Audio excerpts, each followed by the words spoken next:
More than half of Alaskans age 12 and up have been vaccinated against COVID-19. While this is good news, we need that number to be higher to enjoy the benefits of a truly pandemic-free world.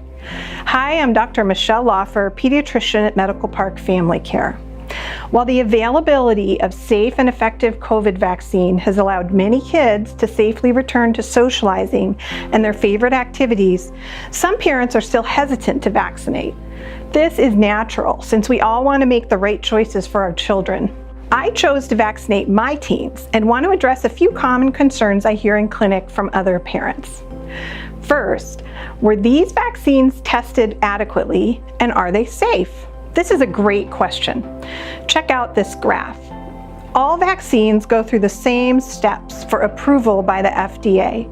COVID vaccines are no different. Their process was simply simultaneous rather than one after the other, because we needed them available fast. So the federal government pitched in lots of money to allow companies to make the vaccines as they were developing and testing them. It was sort of a gamble, but ultimately a handful of vaccines emerged to be both safe and effective and were immediately available for use. Plus, vaccines are continually evaluated and remain under the microscope of the scientific community and FDA. So if new safety concerns emerge, we can immediately address them and pivot if needed. Another question is, do these vaccines change our DNA or have unhealthy ingredients?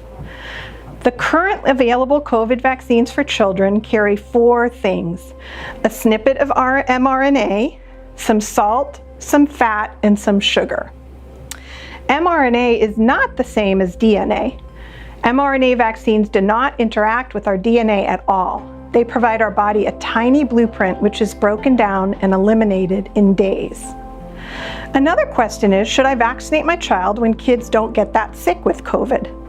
Fortunately, it is true that children have lower rates of hospitalization and death from COVID than adults. However, they do suffer from serious longer-term effects of COVID, including a life-threatening condition called MPFC, inflammation of the heart muscle, which can limit athletic participation, and difficult-to-treat long COVID symptoms, which can occur in up to 30% of people who have COVID disease. Ultimately, vaccinating our children allows them to get back to the business of childhood.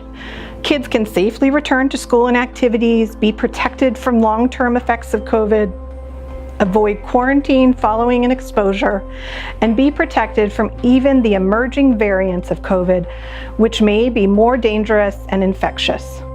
Still have questions? Reach out to your healthcare provider or come see us at Medical Park Pediatrics.